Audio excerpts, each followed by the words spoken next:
bonsoir. Bienvenue à notre émission Santé et Vie. Aujourd'hui, nous parlons d'une autre maladie. Il s'agit de l'autisme, un trouble envahissant du développement encore très mal connu dans notre pays. La journée de sensibilisation s'est déroulée le 2 avril dernier en présence de nombreux parents et de la maîtresse des lieux. Reportage.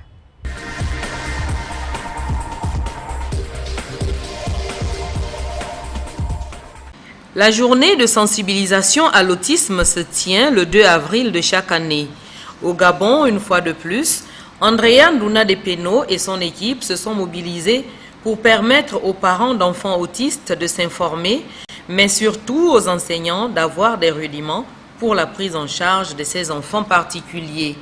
Prenant la parole pour le début solennel des activités de cette journée, la présidente du Conseil économique et social a émis le vœu de voir la sensibilisation s'étendre à l'intérieur du pays. Je voudrais ici, en indiquant qu'il est plus que nécessaire qu'un dialogue permanent et interactif s'instaure entre les familles des patients, les centres agréés, et je salue ici la décision qu'avait prise Feu Edith Bongo Ondimba en créant Horizon Nouveau, qui œuvre vraiment pour ces enfants qui sont handicapés, mais dans tous les domaines, que ce soit la vue, que ce soit l'audition, etc., etc. Et nous avons vu justement l'évolution, voire l'intégration de ces enfants dans le développement de notre pays. Et je voudrais par là aussi inviter les autres établissements adaptés à ce genre de pathologie, aux associations qui œuvrent justement dans ce domaine, ainsi que des partenariats qui doivent aujourd'hui s'inscrire dans cette dynamique afin que nous puissions trouver à ces enfants, à ces familles, à ces parents qui sont souvent désemparés par l'handicap, de pouvoir être comme des autres enfants et voir pour le développement de notre pays et de notre société. Avec les autres, et notamment le ministère de la Santé, qui est en charge justement, et la prévoyance sociale, de pouvoir mettre tout en œuvre de manière à ce que le Gabonais qui est à Malinga, qui est à Milingimbiza, qui d'autres encore pourraient être au courant de ce qui se passe concernant l'autisme dans notre pays. Le thème retenu cette année, la scolarisation de l'enfant autiste en milieu scolaire ordinaire, a permis aux orthophonistes de donner des techniques d'apprentissage aux encadreurs, souvent perdus lorsqu'ils se trouvent devant des situations imprévues de la part des apprenants. Il faut savoir que pour évoluer, l'enfant autiste doit être mis en situation d'apprentissage, que ce soit pour l'habillage, la propreté, l'alimentation, la douche. Il faut le mettre en situation d'apprentissage. Il n'apprendra pas par imitation comme font les autres enfants. Et si on ne fait rien, si on ne propose rien, il n'évoluera pas. Il faut donc oser, insister, stimuler. Le but du thème de notre journée n'est pas de faire de la promotion de l'inclusion scolaire. Comme je l'ai dit, tous les enfants autistes ne pourront pas être scolarisés en milieu ordinaire. Mais c'est de nous inviter à adapter un peu notre pédagogie, à venir en aide et à offrir sa chance à celui-là qui peut apprendre, mais de manière différente, et à ne pas systématiquement proposer l'exclusion ou l'indifférence. Nous avons voulu que cette rencontre soit vraiment un temps d'échange entre enseignants, éducateurs, parents, que chacun partage son vécu et fasse des propositions. Notre souhait, c'est que cette journée soit célébrée partout et par tous dans le pays, qu'elle soit vraiment reconnue et qu'elle soit célébrée et qu'on n'attende pas qu'un petit groupe la célèbre.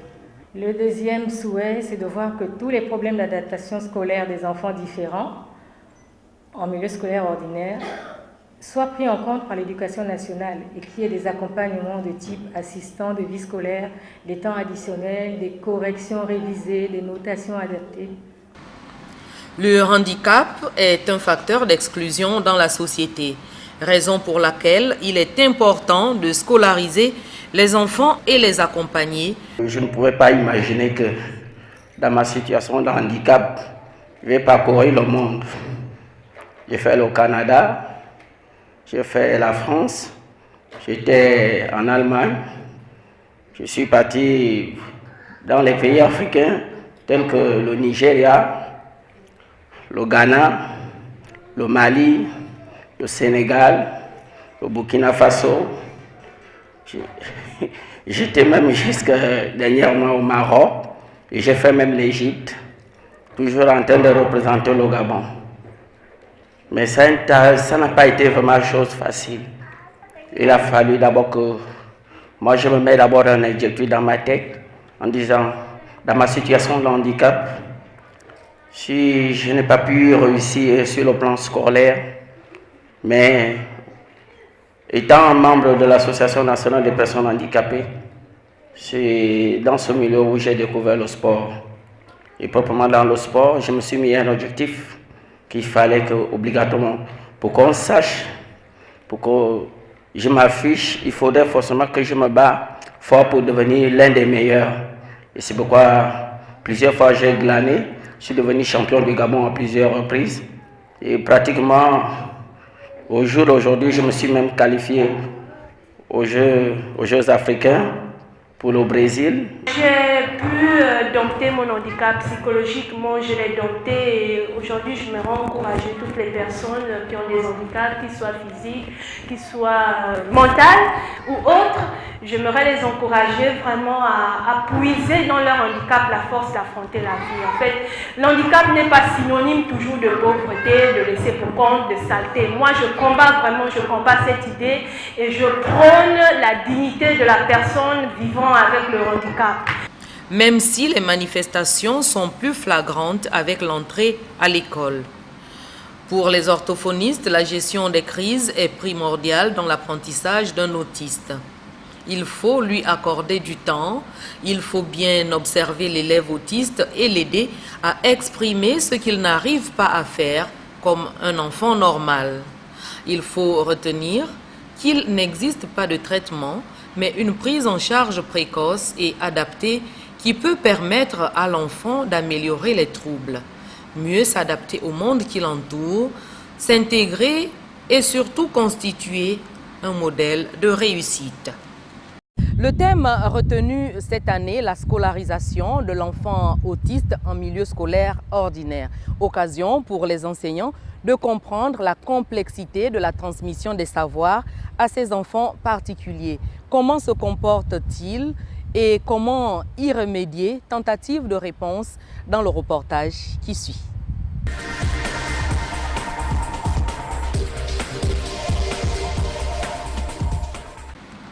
Il ne joue pas avec les autres enfants, il ne parle pas ou répète les mots comme un perroquet, il paraît indifférent aux autres.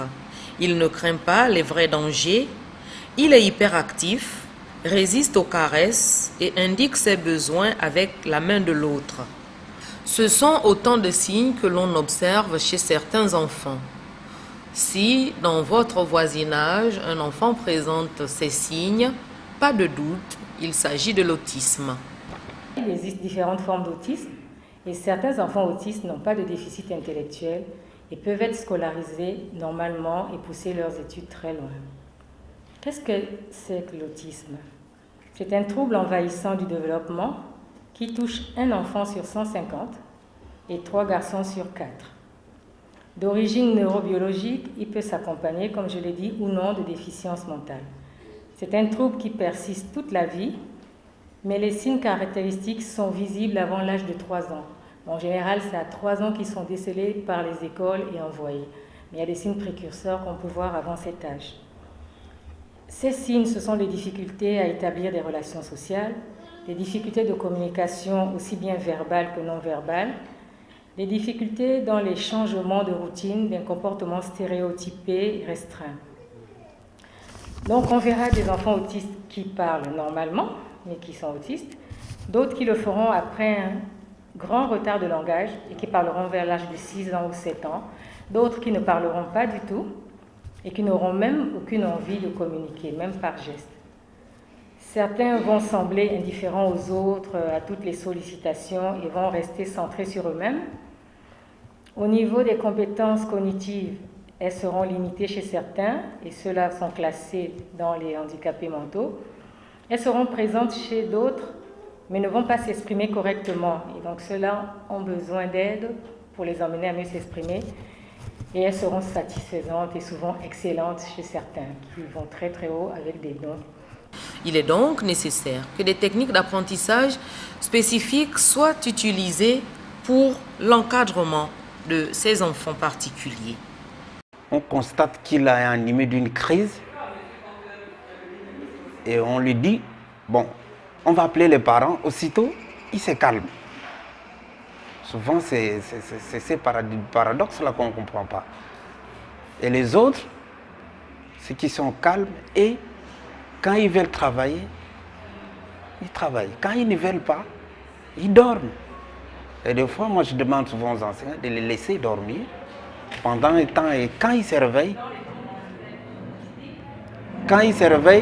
c'est là où ils commencent aussi à réagir comme les autres enfants.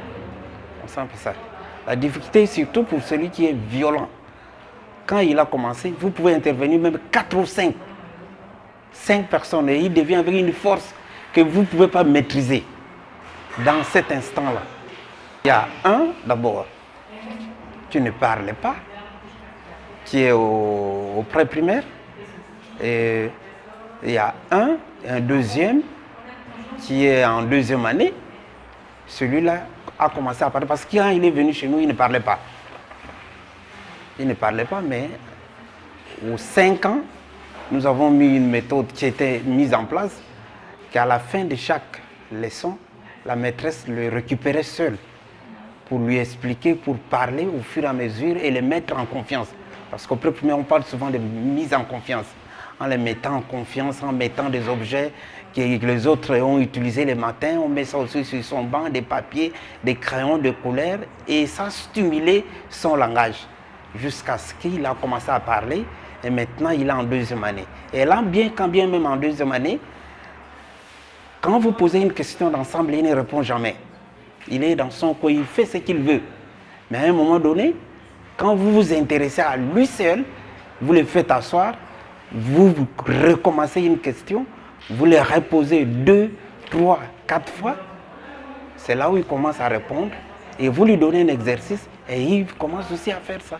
Donc c'est une répétition des exercices que nous faisons souvent avec ces enfants-là. Par rapport à ces troubles de comportement, beaucoup d'enseignants ne sont pas formés pour cela. On forme des enseignants, des instituteurs ou des enseignants du second degré à l'ENS, pas pour résoudre les problèmes de comportement, les difficultés d'apprentissage, mais c'est plutôt un peu l'inverse. C'est-à-dire, on forme pour enseigner, donc pour faire apprendre, mais on a du mal à pouvoir aider ces enfants-là lorsqu'ils se retrouvent dans les difficultés. Et face à cela, il y a donc ce premier rejet-là qui est le rejet de l'enseignant ou encore le rejet de l'institution, parce qu'on peut même remonter au niveau de l'institution. Au niveau de cette institution, on n'a peut-être pas prévu pour l'instant au niveau du Gabon des structures assez fiables pour accompagner les enfants. Donc c'est vrai que avec l'avènement des censeurs de vie scolaire, de mise en place de direction des scolarités dans quelques établissements, le problème pourrait peut-être trouver des premières pistes de solution. Les signes de l'autisme ne se manifestent tous pas chez le même enfant et au même degré non plus.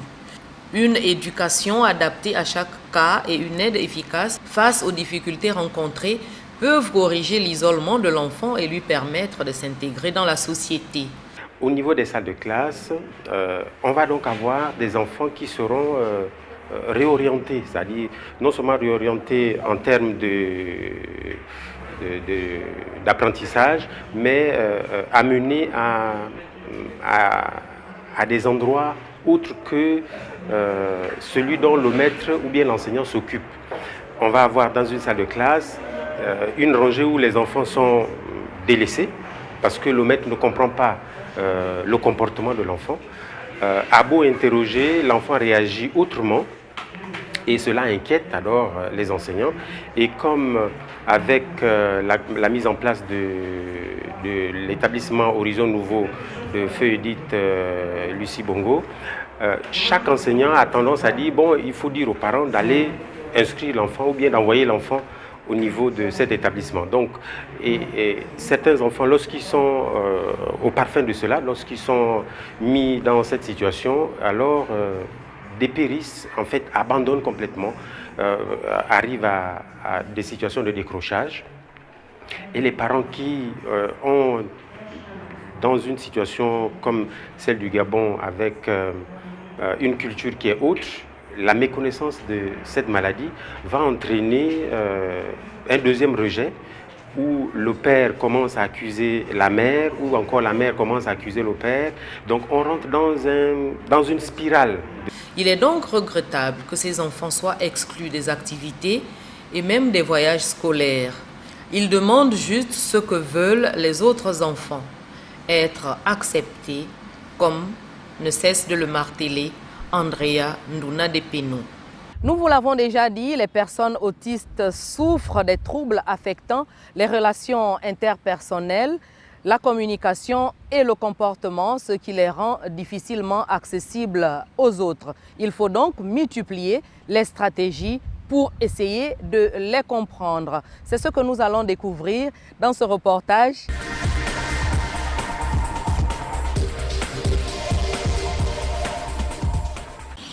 L'autisme n'est ni une maladie psychologique, ni une affection psychiatrique. Il est donc hors de question de penser à la folie. L'enfant autiste établit difficilement le contact visuel, il préfère s'isoler. Les parents sont généralement les premières personnes à observer les symptômes. Un enfant autiste peut se développer normalement, puis se replier sur lui-même. L'enfant est dans une recherche d'affection. Et cette recherche d'affection va donc causer des difficultés d'apprentissage. Tant qu'il ne se retrouve pas, tant qu'il n'est pas entouré, que ce soit au niveau de la famille, que ce soit au niveau de l'école, tant qu'il n'est pas entouré, en fait, l'enfant est esselé. Donc, du coup, dans la même projection, le parent va donc se retrouver... l'enfant va donc se retrouver exclu et le parent trouve des raisons, c'est-à-dire on peut avoir des raisons culturelles comme on peut avoir des raisons mondaines de l'heure actuelle. Mais dans notre optique, c'est-à-dire avec des séminaires ou des situations de sensibilisation, en fait les parents devaient dire que c'est des situations qui arrivent, c'est pas prémédité, c'est pas héréditaire, mais c'est une situation anormale qui atteint le système nerveux et qui fait que l'enfant se retrouve dans une situation telle que les difficultés de locomotion, les difficultés d'apprentissage, et il faut donc renforcer cette affectivité-là autour de l'enfant et peut-être être orienté vers des spécialistes qui pourront mieux outiller la famille ou le parent à pouvoir prendre en charge cet enfant. Le plus souvent, il ne répond pas quand on l'appelle. Les troubles de la communication liés à l'autisme font que cet enfant ne parle pas ou alors il parle de manière étrange. Une situation imprévisible qui le dérange peut provoquer une réaction d'angoisse, de panique, de colère ou même d'agressivité. La première situation, c'est reprendre le calme. C'est vrai que dans des situations de pression ou bien de maladie au niveau, avec un enfant dans la famille, on est perturbé, on ne sait pas où aller. Lorsqu'on n'a pas quelqu'un qui nous aide, alors on est prêt à tout.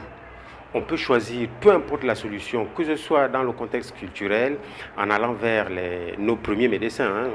On est africain d'abord, donc ce qu'on appelle aujourd'hui les tradipraticiens, mais avant on les appelait des ngangas. Que ce soit au niveau des églises qui sont en train de mettre en place aussi un système d'accompagnement, le parent se retrouve pratiquement départagé en deux. Donc la première chose à faire, c'est se remettre en cause, c'est-à-dire se calmer et essayer d'aller plutôt vers des spécialistes cliniciens. La deuxième situation, c'est d'apprécier l'enfant et de pouvoir lui confier des tâches, non pas en comparant avec les autres enfants, mais des tâches simples. Parce que quand vous n'avez pas de moyens, parce qu'après, on va avoir un problème de prise en charge, la CNAM ne prend pas en charge pour l'instant totalement, de problèmes de fonds, parce que beaucoup de familles sont un peu démunies. Donc il faudrait alors essayer de parler, soit avec les enseignants, donc avoir un contact direct, quotidien, et en même temps donner des tâches qui sont spécifiques à l'enfant. Pour réagir correctement ou développer une stratégie efficace face au comportement d'un enfant autiste, il faut essayer de cerner l'origine du problème ou le facteur déclencheur. Une tâche qu'un enfant normal peut résoudre ou bien établir ou bien faire en 5 minutes, chez un enfant autiste, on essaiera d'attendre 15 minutes. Donc il faut être patient. Vous donnez une consigne maintenant, mais l'enfant est en train de courir, donc il faut éviter d'être agressif soi-même. Parce que l'agressivité du parent va entraîner la peur chez l'enfant et il se remet dans un coin, il se renferme. Donc cette situation va encore doubler son émotion et va se retrouver dans une perturbation dont le parent ne peut plus. Donc le parent se sent complètement abandonné. Donc c'est le calme, c'est la revisitation de toutes les autres actions qui amènent à une certaine affectivité pour que l'enfant se sente complètement accepté. Et après, essayer de réduire les tâches pour les séquencer en plusieurs situations, en plusieurs temps, pour permettre à cet enfant-là d'essayer d'apprendre. Mais le spécialiste est vraiment souhaité dans ce genre de situation, quand les parents ne peuvent plus, parce qu'à la fin, personne ne veut prendre la responsabilité. Et quand personne ne veut prendre la responsabilité, ça devient difficile pour l'enfant d'apprendre, parce qu'il est rejeté à l'école, il est rejeté par l'enseignant, et les parents s'entre-déchirent, alors l'enfant se retrouve seul. Donc là, ça crée plus de situations. Des différentes stratégies que les spécialistes ont tenté d'inculquer aux encadreurs pendant cette journée de sensibilisation. Une consigne à respecter tout de même: aimons ces enfants particuliers malgré leur handicap. Mesdames, Messieurs, nous sommes arrivés au terme de cette émission. Nous avons parlé de l'autisme. Nous espérons que les informations qui vous ont été apportées ici vous seront utiles. Merci pour votre présence. À très bientôt sur Gabon Télévision pour un autre numéro de l'émission Santé et Vie.